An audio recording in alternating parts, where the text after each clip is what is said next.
Hi everyone, कैसे हैं आप लोग। उम्मीद है कि आप लोग बहुत ज़्यादा अच्छे होंगे। आज हम जिस चैप्टर के बारे में बात करेंगे वो है basic concept of macro economics. Chapter 2 है क्लास 12 का। चैप्टर 1 हम ऑलरेडी बता चुके हैं और उसमें मैक्रो इकोनॉमिक्स के बारे में डिटेल में बताया जा चुका है। उसका लिंक हम डिस्क्रिप्शन में भी डाल देंगे और आई बटन में भी डाल देंगे, वहाँ से जाकर आप लोग देख लीजिएगा। आज जो चैप्टर हम शुरू करने वाले हैं basic concept of macro economics, इसमें हम ये समझने की कोशिश करेंगे कि मैक्रो इकोनॉमिक्स के वो कौन कौन से बेसिक कॉन्सेप्ट होते हैं जिसके थ्रू हम नेशनल इनकम को कैलकुलेट कर सकते हैं। अब उन बेसिक कॉन्सेप्ट को समझने से पहले हमें मैक्रो इकोनॉमिक्स के बारे में जानना बहुत ज़रूरी है। हालांकि बता चुके हैं, लेकिन थोड़ा सा एक शॉर्ट एक्सप्लेनेशन इसका भी हम कर देते हैं जिससे कि आप आसानी से चीज़ों को समझ जाएं।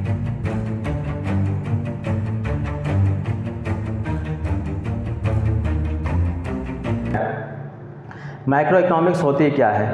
मैक्रो इकोनॉमिक्स का मतलब यह है कि जब हम बात कर रहे होते हैं किसी होल चीज़ की, एक एग्जांपल के तौर पर लेते हैं, हम अपनी इनकम लेते हैं। मान लीजिए मेरी इनकम है, तो ये मेरी इनकम मैक्रो इकोनॉमिक्स की इनकम के रूप में नहीं जानी जाएगी। जब हम बात करेंगे नेशनल लेवल पर इनकम की, यानी कि पूरी कंट्री की इनकम, तब हम उसको समझेंगे कि ये क्या है, ये हमारे लिए ये मैक्रो इकोनॉमिक्स है। यानी कि हम पूरे देश या होल की बात कर रहे हैं। जब किसी चीज़ को होल के रूप में समझा जाता है, पढ़ा जाता है, तो उसको हम लोग मैक्रो इकोनॉमिक्स के रूप में समझने की कोशिश करते हैं। और जब हम मैक्रो इकोनॉमिक्स की बात करते हैं तो वहाँ पर क्या आ जाता है, वहाँ पर नेशन आ जाता है, देश आ जाता है। ठीक है, तो नेशन, हम लोग जब भी नेशनल इनकम की बात करते हैं, नेशन का मतलब है नेशनल इनकम की अगर बात हो रही है, तो ये हमारे लिए क्या है, ये हमारे लिए मैक्रो इकोनॉमिक्स है। बहुत सीधी सी और सिंपल सी चीज़ जो है वो ये है समझने वाली। अब यहाँ पर दूसरी चीज़ बात आ जाती है कि जब हम लोग नेशनल इनकम की बात कर रहे हैं तो हम नेशन को भी यहाँ पर डिफ़ाइन करेंगे, डोमेस्टिक टेरिटरी को भी डिफ़ाइन करेंगे कि होती क्या है। तो इसी को चीज़ को ध्यान में रखते हुए हमने यहाँ पर डोमेस्टिक टेरिटरी को समझना सबसे पहले ज़रूरी समझा कि डोमेस्टिक टेरिटरी होती क्या है। डोमेस्टिक टेरिटरी को बहुत सिंपल शब्दों में अगर बताया जाए तो हमारा देश या कंट्री, एक कंट्री को हम लोग कैसे डिफ़ाइन कर सकते हैं। एक कंट्री को डिफ़ाइन किया जाता है उसको फ्रंटियर लाइन से, उसके आर्मी के द्वारा। जिस एरिया को गवर्नमेंट ने अपना बता रखा है या उसकी आर्मी वहाँ पर होल्ड किए हुए है, तो वो कंट्री उस देश की कंट्री कहलाती है। जैसे हमारा इंडिया कश्मीर से लेकर कन्याकुमारी तक, इस पर हमारे देश का होल्ड है, हमारी गवर्नमेंट की हुकूमत चलती है, हमारे यहाँ के laws and rules and regulations follow किए जाते हैं। तो इस तरह से ये क्या होगा, हमारे देश का डोमेस्टिक टेरिटरी होगा। ठीक है, अब जब डोमेस्टिक टेरिटरी हम लोग समझते हैं तो इसमें कुछ चीज़ें और समझनी बहुत ज़्यादा ज़रूरी हैं जो कि इस चीज़ को भी एक्सप्लेन करती हैं कि जो डोमेस्टिक टेरिटरी के अंदर चीज़ें हो रही हैं वो हमारी इकोनॉमिक एक्टिविटी में इंक्लूड है या नहीं है।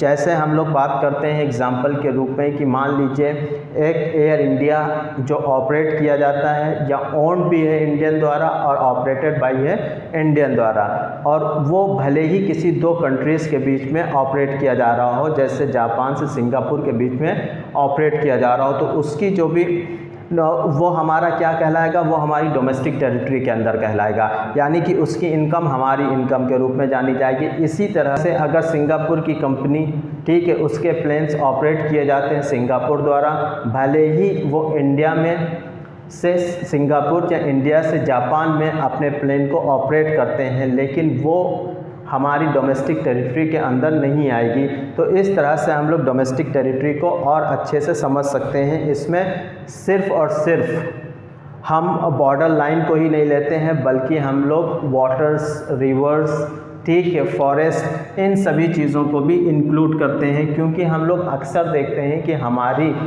जो बिजनेसेस होते हैं वो सिर्फ़ और सिर्फ लैंड के थ्रू ही नहीं होते हैं, बल्कि वाटर्स के थ्रू भी, ओशन के थ्रू भी होते हैं। तो वो भी हम लोग समझेंगे कि वो हमारी डोमेस्टिक टेरिटरी के अंदर कैसे आ रहे हैं।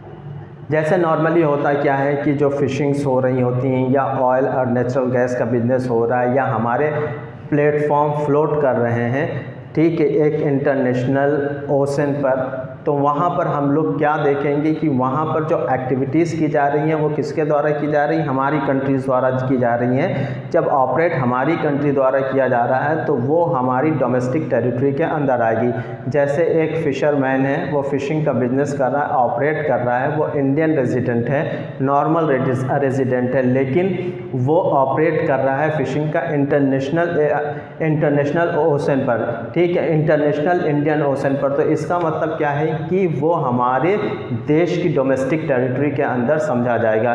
इसी तरह से हम लोग अक्सर ये देखते हैं कि हमारे यहाँ के क्या होते हैं, एम्बेसीज़ होती हैं दूसरी कंट्रीज़ में। इंडिया की एम्बेसी अगर मान लीजिए किसी अदर कंट्री में है, जापान में है या सिंगापुर में है, तो वो एम्बेसी क्या कहलाएगी, डोमेस्टिक टेरिटरी कहलाएगी। इसी तरह से अगर जापान या सिंगापुर की एम्बेसी हमारे यहाँ पर है तो वो क्या कहलाएगी, जापान या सिंगापुर की डोमेस्टिक टेरिटरी कहलाएगी। तो हमें ये समझना होगा कि डोमेस्टिक टेरिटरी होती कैसे है और क्या है। जब इस चीज़ को हम लोग अच्छे से समझ जाते हैं तब हमारे लिए नेशनल इनकम को कैलकुलेट करना या समझना बहुत आसान हो जाता है।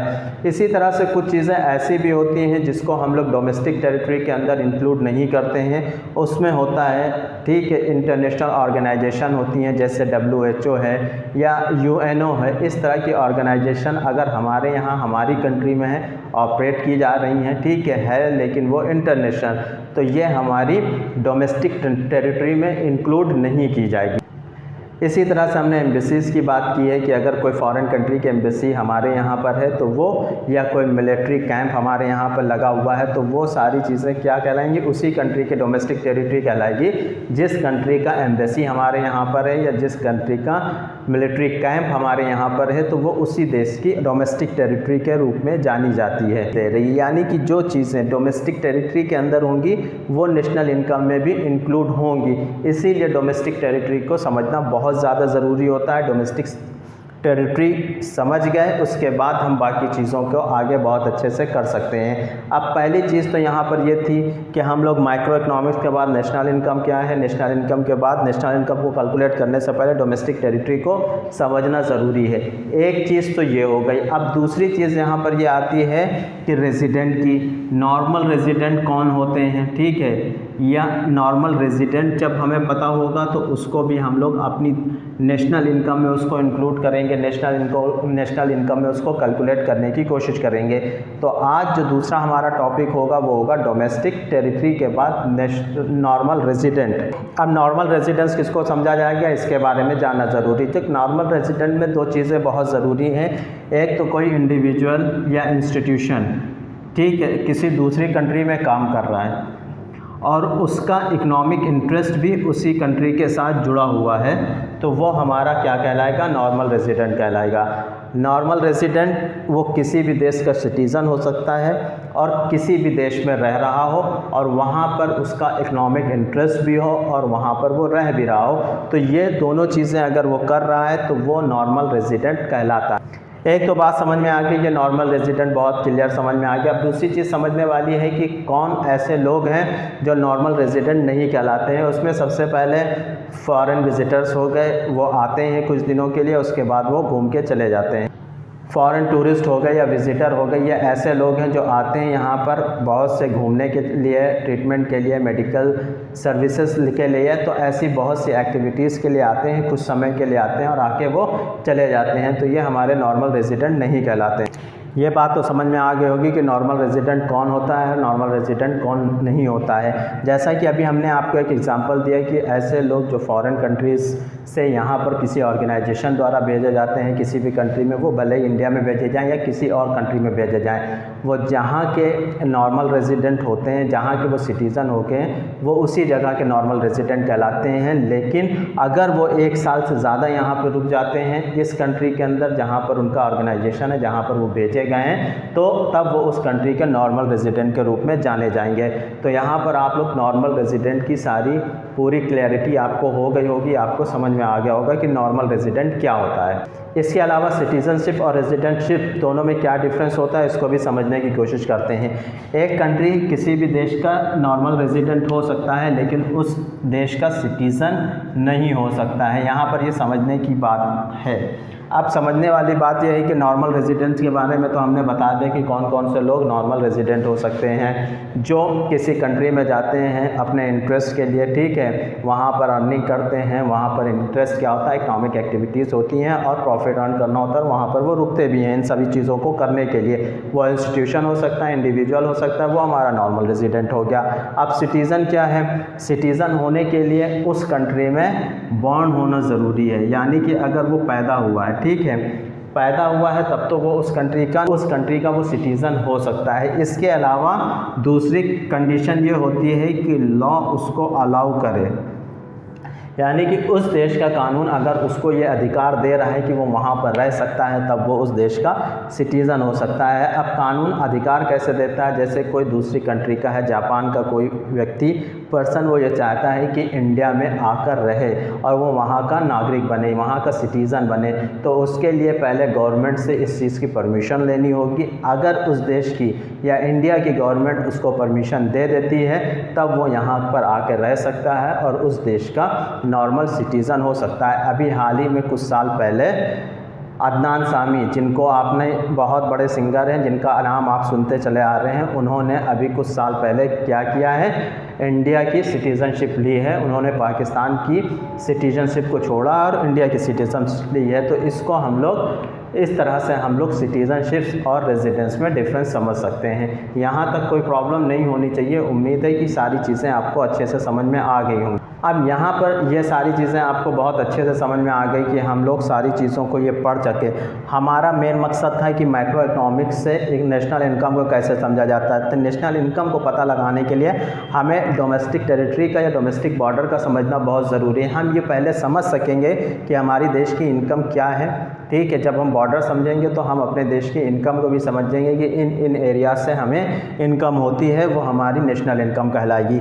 तो उसके लिए हम लोग नॉर्मल रेजिडेंट का भी यहाँ पर समझ सकते हैं, क्योंकि नॉर्मल रेजिडेंट भी अगर कहीं पर काम कर रहा है तो वो हमारे देश की इनकम होगी या नहीं होगी, इसको भी समझने के लिए हमें ये समझना ज़रूरी है कि ये नॉर्मल रेजिडेंट क्या होता है और कौन कौन से ऐसे लोग हैं जो नॉर्मल रेजिडेंट नहीं कहलाते हैं, वो भले ही हमारे कंट्री में रह रहे हों। इसी तरह से सिटीज़नशिप और नॉर्मल रेजिडेंट में डिफरेंस क्या होता है, ये समझना बहुत ज़्यादा ज़रूरी होता है। तो जब हम ये सारी चीज़ें अच्छे से समझ जाते हैं तो हमें ये आसानी से समझने में आसानी होती है कि नेशनल इनकम को कैसे कैलकुलेट किया जा सकता है, कैसे फाइंड आउट किया जा सकता है। तो यहाँ तक आपको सारी चीज़ें उम्मीद है कि समझ में आ गई होंगी।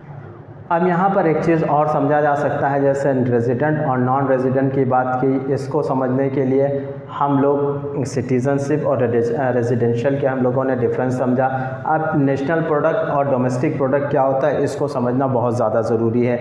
जब भी कोई बाहर की कंट्री, फॉरेन कंट्री हमारे देश के अंदर आती है और प्रोडक्शन करती है, और कोई इंडियन कंपनी भी हमारे देश की कंपनी है और वो इंडिया में ही प्रोडक्शन कर रही है, तो ये हमारी प्रोडक्शन ये क्या कहलाएगा, ये डोमेस्टिक प्रोडक्शन कहलाएगा, यानी कि ये डोमेस्टिक प्रोडक्ट कहलाएंगे।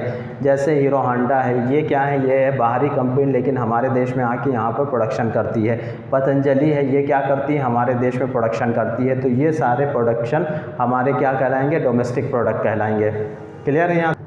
इसके बाद नेशनल प्रोडक्ट की बात की जा रही है। तो नेशनल प्रोडक्ट में बताया गया है कि इसमें इंक्लूड रहती हैं वो एक्टिविटीज़ जो नॉर्मल रेजिडेंट की द्वारा की जाती हैं, भले ही वो परफॉर्म कर रहा हो कंट्री के अंदर या कंट्री के बाहर से, आउटसाइड से कर रहा हो, उसकी जो भी इनकम होगी वो क्या कहलाएगी, नेशनल प्रोडक्ट या नेशनल इनकम के रूप में इसको जाना जाता है। तो यहाँ पर हमें चीज़ें समझ में आ गई कि हम लोगों ने क्या क्या चीज़ें समझ ली। हमने ये समझ लिया कि रेजिडेंस क्या होता है, नॉन रेजिडेंस क्या होता है, डोमेस्टिक टेरिटरी क्या होती है, नेशनल प्रोडक्ट, डोमेस्टिक प्रोडक्ट क्या होता है। ये सारी चीज़ें उम्मीद है आप लोगों को समझ में आई होंगी।